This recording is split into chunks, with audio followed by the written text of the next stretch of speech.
kabar Pak Mas Willy baik. Budi? Mas Ivan. Mas Ivan. Semoga teman-teman selalu sehat ya. Yang penting itu dalam kondisi sekarang tetap sehat, tetap Pak semangat. Janto. Salam remet. Salam remet. Malam ini seperti yang sudah kita informasikan sebelumnya, saya sudah sebar flyer walaupun biasa sebar flyernya di hari H. Acara Obras malam kita Kamis, malam Jumat yang bukan Kliwon bersama Bang Arbain. Temanya hari ini temanya efektif cukup dan efisien. Nah, saya bukannya nggak hafal judulnya, maksudnya itu memikirkan apa sih efektif dan efisien dalam menyimpan foto, ya kan?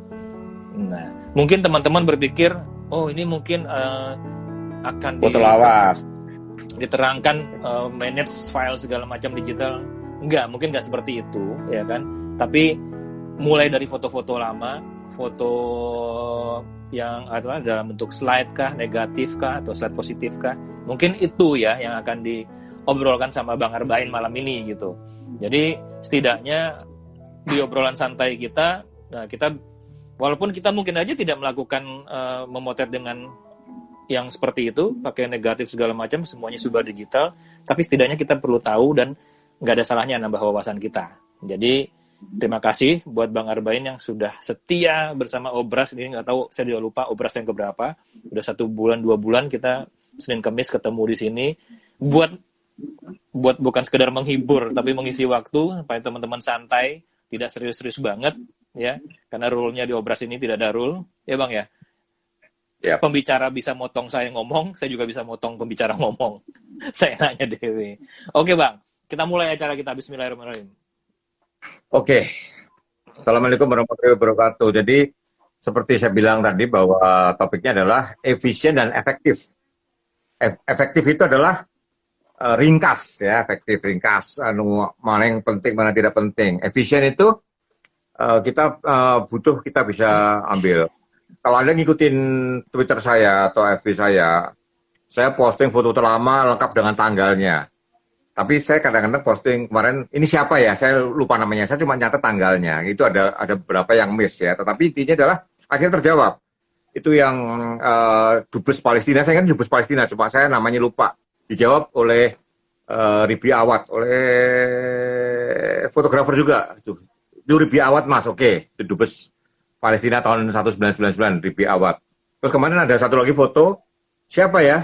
Emporium Manis Tanggang, fotografer jawab, itu adalah McCarthy, Dubes Australia. Jadi, Dubes Australia. Artinya sebuah foto itu kalau ada satu data yang terkunci, data lain itu kadang-kadang bisa ketemu berikutnya ya. Kita bisa melacak dari Google, dari apa dan sebagainya. Nah, awalnya saya kepikir menjawab ini adalah orang sering bertanya, Om, foto Om jutaan segitu, ratusan ribu mungkin ya tepatnya ya.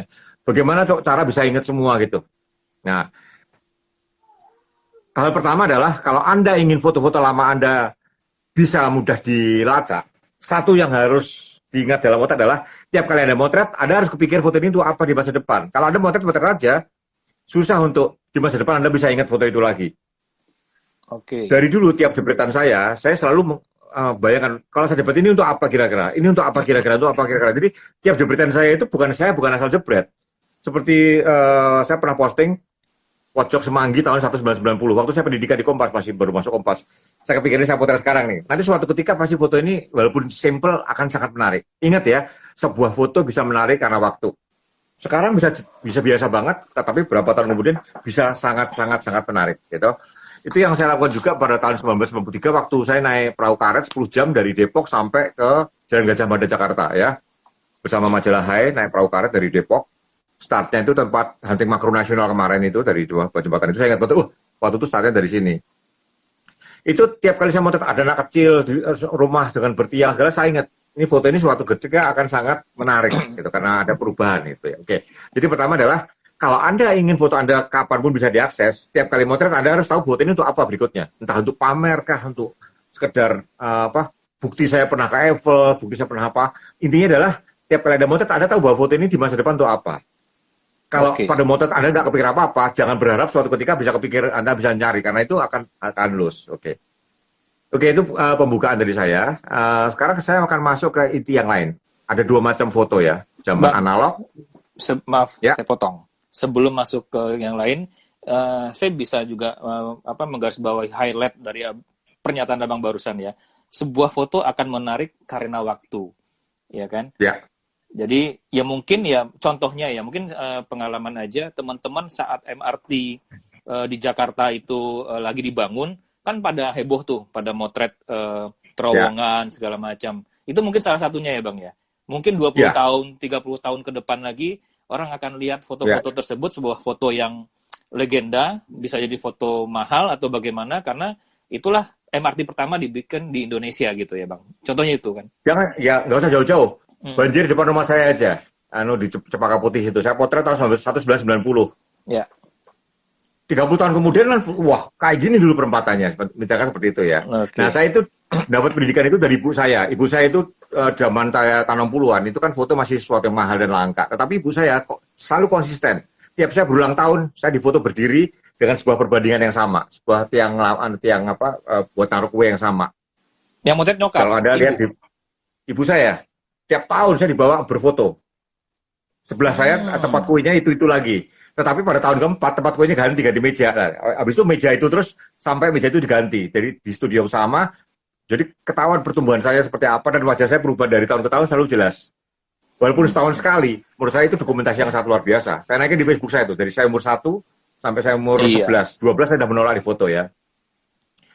Saya jadi menolak. Tapi ini adalah bahwa sebuah foto kelihatannya simpel sekarang itu bisa sangat penting. Makanya seperti waktu itu saya pernah bikin webinar bersama Kompas memotret keluarga. Kelihatannya kita kumpul kelihatannya biasa aja, tetapi ada seorang kakek yang mungkin tahun depan dia udah nggak ada, misalkan seperti itu kan. Itu menjadi foto yang sangat berharga. Jadi tiap kali kita memotret, satu yang harus kita tanamkan adalah bahwa foto ini next untuk apa. Kalau Anda waktu motretnya dia sekedar motret nggak dipikirin, itu akan lose ya. Jadi kalau Anda ingin foto Anda suatu ketika Anda mudah nyari foto Anda di masa depan, ya mulai saat sekarang biasakan kalau motret Anda memikirkan bahwa foto ini akan ada gunanya di masa depan. Tanpa itu mustahil. Saya dari dulu saya pindah di Bandung, saya pindah ke Medan semua. Foto saya itu selalu yang prioritas pertama saya simpen. Nanti kalau saya tunjukkan ya koleksi print saya banyak sekali. Ini salah satunya. Ini salah satu koleksi saya lihat ini. Ini Arba'in A ya. Ini album saya A sampai Z sampai A1 A2 ya. Semua foto tentang saya yang bisa saya dapat dari siapapun ini. Saya motret Gerhana Matahari Cincin. Satu-satunya Gerhana Matahari Cincin abad lalu di Cipirok ya, tahun 1998. Ini saya juara vokal grup waktu SMA. Semua saya albumin dengan rapi. Ini saya naik Gunung Sindoro. Vokal grup? Ini semua ya. Dulu saya vokal grup SMA saya juara dulu. Ini wisuda saya tuh. Beli dari tukang foto keliling. Ini saya waktu wisuda di TB ya. Ini sama Pak Adi Subagio. Ini foto yang beli di tukang nawar-nawarin itu. Saya beli karena ada saya gitu kan. Terus ini foto saya wisuda. Beli juga di tukang foto yang nawar-nawarin itu ya. Jadi tiap kali saya lihatnya potensi bahwa ini ada nilai kenangannya, saya bayar, saya beli. Jadi terus saya ada niat untuk saya rapikan, ya saya kumpulkan. Maka ini Arba'in A ya, contohnya Arba'in A. Kalau boleh saya cari, kemarin beberapa saya siapkan kok. Satu laci itu depannya itu kalau saya tembakkan itu ya. Laci hitam itu tuh semua album foto ya. Laci hitam depan itu semua album foto. Jadi yang saya ambil lagi. Tunggu. Ya, jadi sambil Bang Arban lihat fotonya. Ini juga ini nanti negatif saya. Ini zaman negatif ya, teman negatif. Terus ini juga ini beberapa laci negatif. Ini laci-laci negatif. Ini slide-slide saya zaman dulu juga ya. Ini sedang saya scan semua. Ini beberapa laci. Jadi intinya adalah bahwa kita mudah menemukan foto kita kalau kita pada waktu motret itu ingat untuk apa. Jadi itu nempel. Kalau ada sampai nggak ingat, kok aku pernah motret ini, ya itu akan lose.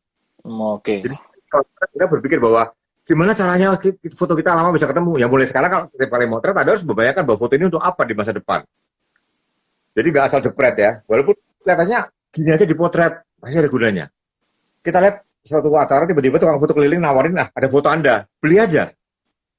Kadang seperti acara wisuda itu kan tahun 88 saya wisuda itu kan belum kepikir saudara saya datang motret. Dan sekarang wisuda nggak boleh bawa kamera. Waktu anak saya wisuda, saya bawa kamera, tidak boleh motret di UI ya. Anak saya wisuda di UI itu 2014, orang tua tidak boleh motret. Tegas. Jadi yang boleh motret hanya petugas yang ditugaskan untuk memotret wisuda.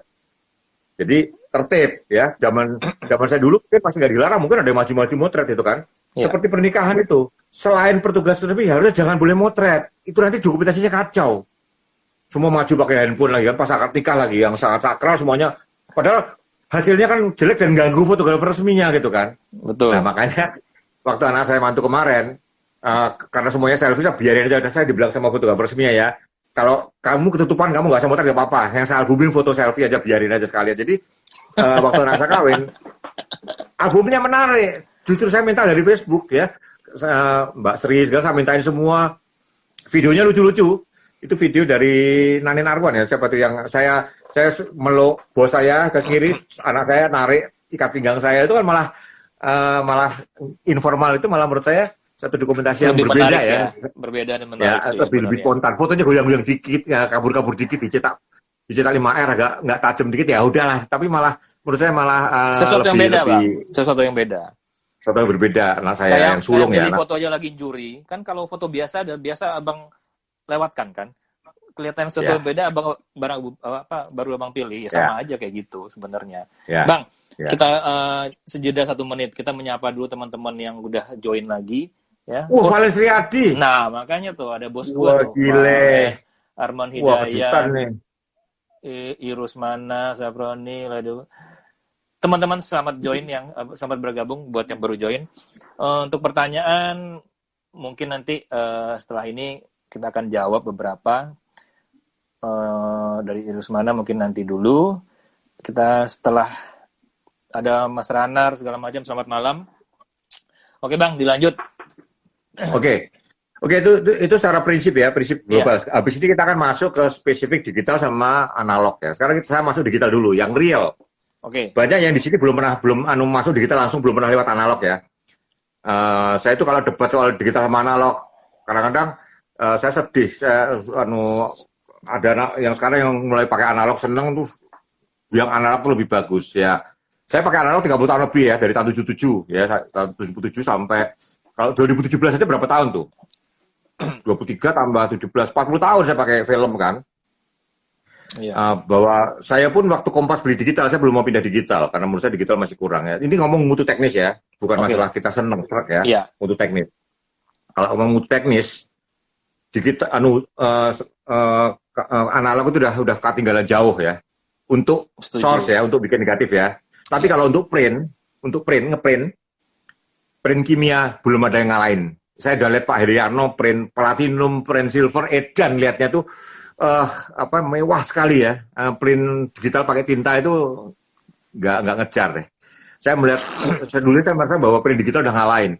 Dulu saya ingat Pak Moses Agustian, itu kan dulu printnya paling top ya, Pak Moses Agustian. Yeah. Waktu sebuah merek printer ngeluarin 11 tinta, didemoin depan dia bilang mati aku kata dia ya. Jadi hasil printnya dari 11 tinta itu memang edan-edanan kan. Kata Pak Moses, mati aku. Habis itu nggak ada yang ngeprint ke dia memang. Banyak kan orang mulai ngeprint. Itu kira-kira 10 tahun yang lalu loh. Orang ngeprint ke print digital. Orang tidak tahu bahwa ada print kimia yang edan ya. Memang mahal sekali ya. Pak Heri Arno tuh di Bogor itu, dia sambadi banget di Indonesia. Rasanya yang segila dia banyak cuma dia ya, setahu saya ya. Dia beli alat enlargernya tuh harganya ratusan juta, beli macam-macam lah ya. Dia memang hobinya gila-gila. Betul.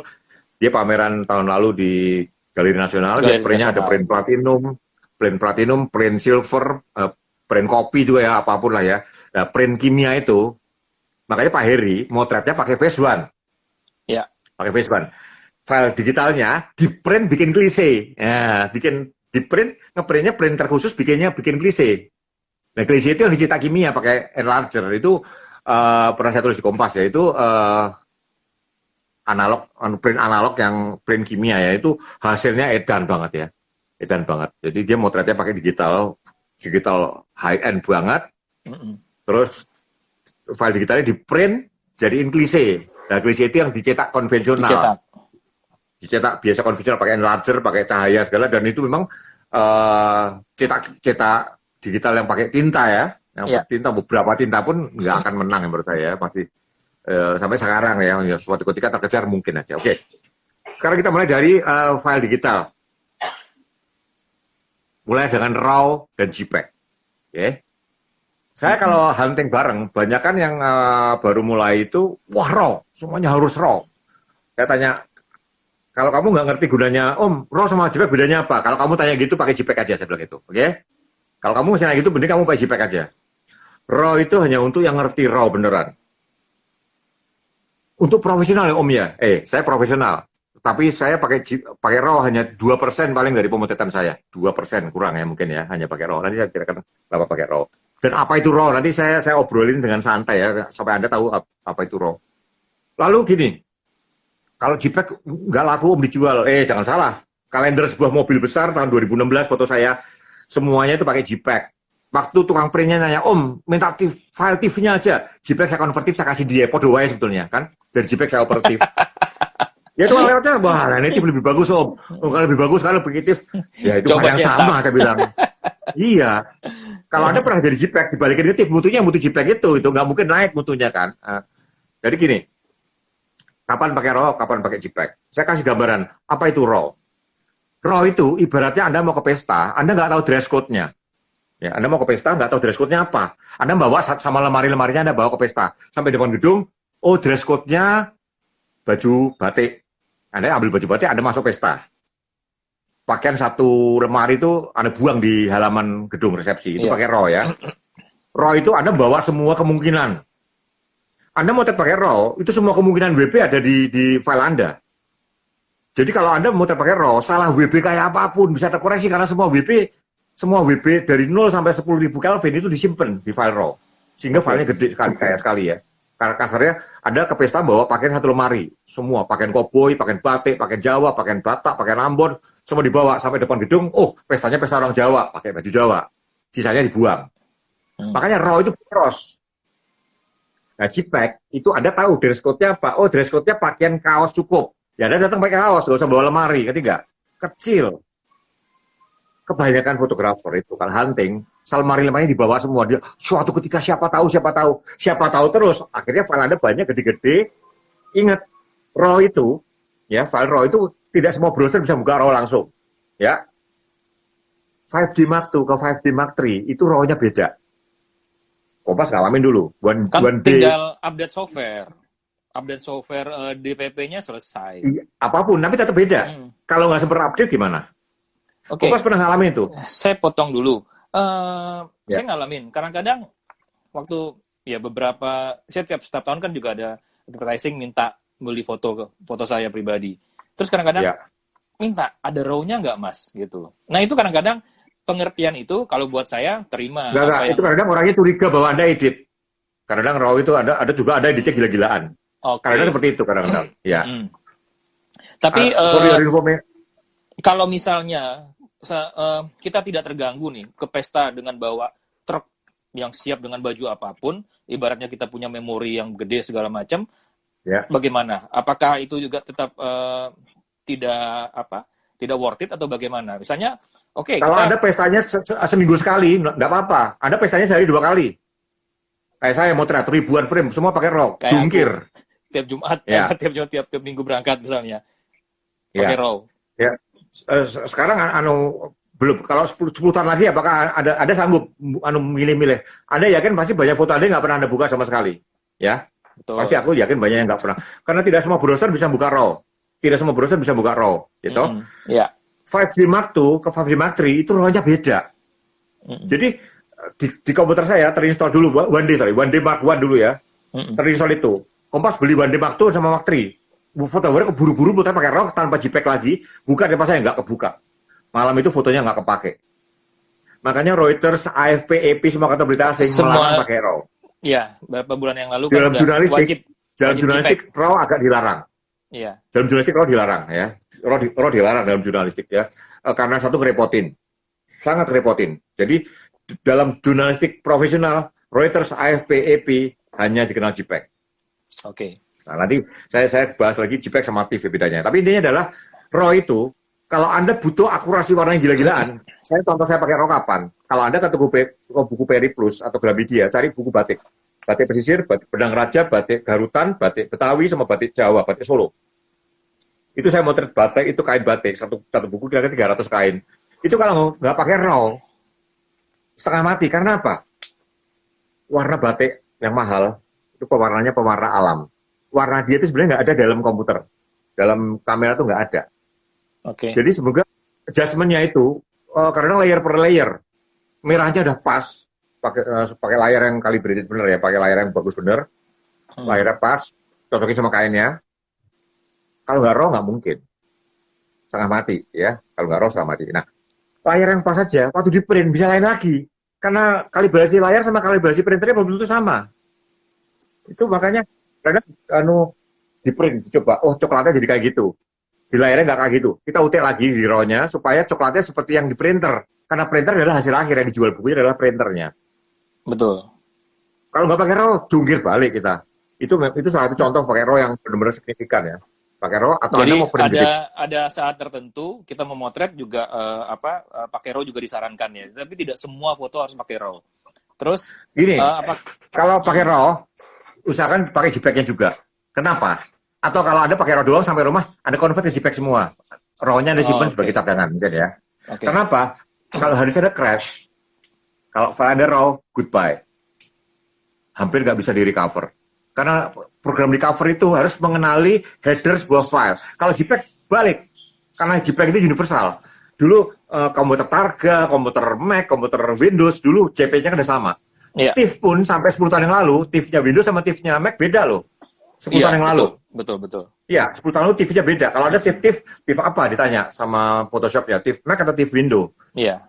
Jadi kalau JPEG itu selalu standar. Ya, join fotografer expert group ya, join fotografer expert group. Jadi itu kesepakatan semua fotografer. Nah, RAW pun nanti ada PNG ya. PNG itu RAW yang disepakati ya. Yeah. PNG itu nanti, tapi itu sampai sekarang belum ada kesepakatan dari semua pabrik kamera ya. PNG-nya juga masih belum satu suara gitu ya. Tapi kalau JPEG fix, dan JPEG pun butuhnya makin bagus sekarang. Oke. Jadi kalau Anda mau foto Anda tuh bisa di-retrieve mudah, usahakan foto Anda juga mudah. Banyak orang tuh nggak tahu kebutuhannya sendiri. Semuanya kalau bisa segede mungkin. 40 megapiksel dipakai 40 megapiksel. Saya itu kalau mau fashion show itu zaman saya masih belum pensiun ya. 200 katakanlah 30 perancang. Satu perancang minimum 10 busana. Paling nggak 300 busana kan. Satu busana kan mungkin satu foto. Saya pulang kantor biasanya dari jam 11. Jam 12 itu kan naik cetak. 1 jam saya harus milih dari katakanlah 20 perancang kali 10. 200 busana. 200 busana, satu busana 3 lah. 600 frame paling enggak kan. Anda bayangin sampai kata jam 11, Anda harus pilih 4 gambar sana. Mbak Nino telepon, Mbak perancang ini satu, perancang ini satu, perancang ini satu. Kalau Anda semuanya pakai RAW, Anda konvert juga keburu waktunya. Okay. Dan juga, kadang-kadang gini, ini padahal dulu masih One D Mark II, saya dulu pakai One D Mark II 8 megapiksel. Saya kalau mau television, saya nggak pakai L, saya pakai M, cuma 6 megapiksel. Karena saya pakai small, 4 megapiksel. Karena koran itu, untuk Kompas, untuk foto fashion itu 2 megapiksel cukup. Satu halaman penuh koran itu 3 megapiksel sebenarnya. 3 megapiksel bisa, karena DPI-nya cuma 128 Kompas ya. 128 DPI, Kompas itu 128 DPI. Cuma kita bisa kirim 150 ya, kita polusi dikit ya. Kompas itu cuma 128, koran itu cuma 128 DPI.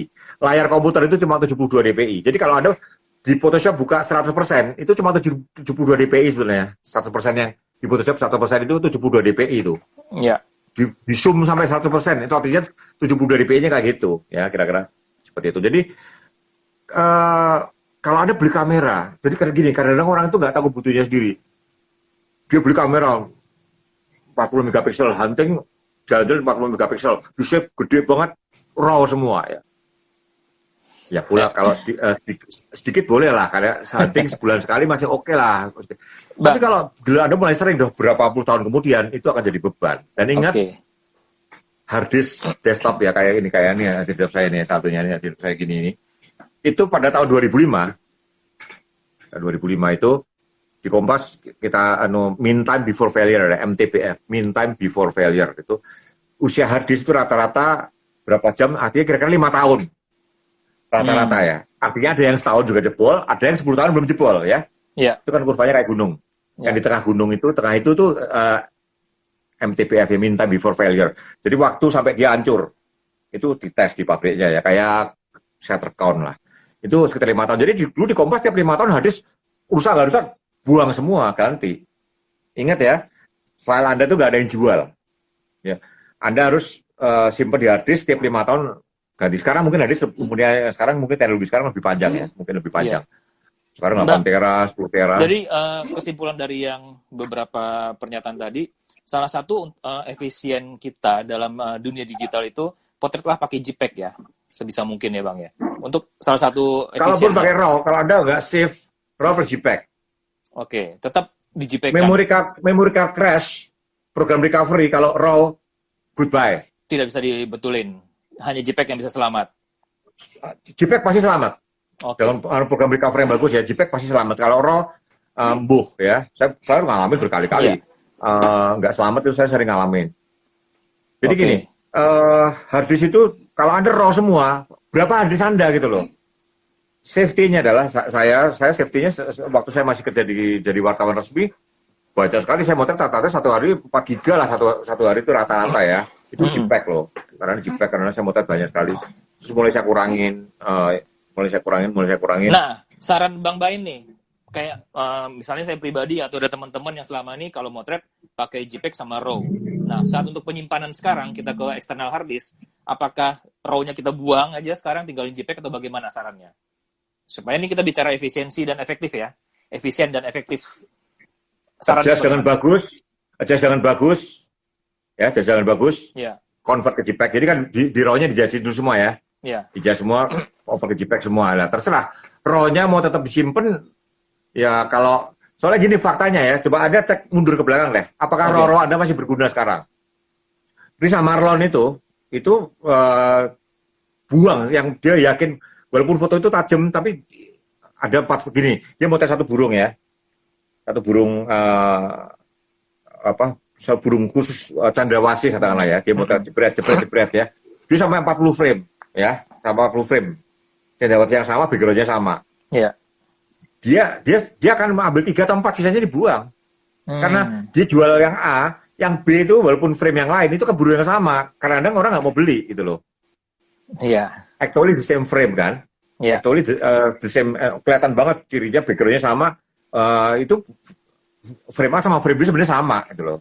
Okay. Jadi yang lainnya dia akan supaya dia tidak membebani istilah dia gitu. Sekarang kita coba cek Anda, file Anda mungkin kadang-kadang udah nggak ingat file Anda apa. Saya ingat semua karena saya semuanya JPEG. Jadi gini, saya nyimpan itu JPEG fine ya. Sudah saya adjust semua, saya simpan. Nama foldernya jelas. Jadi hard disk ini saya punya hard disk namanya Tamasya Indonesia, Tamasya luar negeri. Tamasya Indonesia tuh waktu itu pernah saya tunjukkan ya. Aceh, satu provinsi itu Aceh semua. Dalam folder itu Aceh 2006, Aceh 2007 ya. Jelas semua. Pakai ngon apa. Jadi saya kalau nyari gampang sekali. Dan karena tidak terlalu gede dan bukan RAW, di open juga cepat sekali. Karena di foldernya pun ikonnya udah kelihatan. Itu filenya apa aja cepat kita nemuin. Nah, kalau Anda sempat lagi, habis mau thread malamnya, tiap file name-nya jadi rubah kalau bisa ya. Karena IMG apa, kadang file name itu punya suatu ikatan khusus sama merek tertentu ya. Nah, Anda tambahin aja minus lagi katakanlah ini Dodi Sandradi Iceland misalkan seperti itu. Jadi kalau seperti ketika Anda searching, itu bisa ketemu file itu. Siap. Pakai search biasa. Dari file name-nya Anda masukin kata-kata kunci, katakanlah drone, gunung, misalkan seperti itu ya. Iya. Itu bisa sampai 256 karakter ya, sampai 256 karakter itu total. Jadi Anda bisa masukin minus apa gitu. Itu bisa jadi keyword untuk searching dari file name. Nanti saya tunjukin lagi bahwa dalam dunia jurnalistik, info sebuah foto itu, jadi di Kompas itu, ini tuh saya tunjukkan ke Anda. Waduh, saya belum buka ya. Ini. Jadi kalau Anda masuk Photoshop, Anda membuka foto di Photoshop,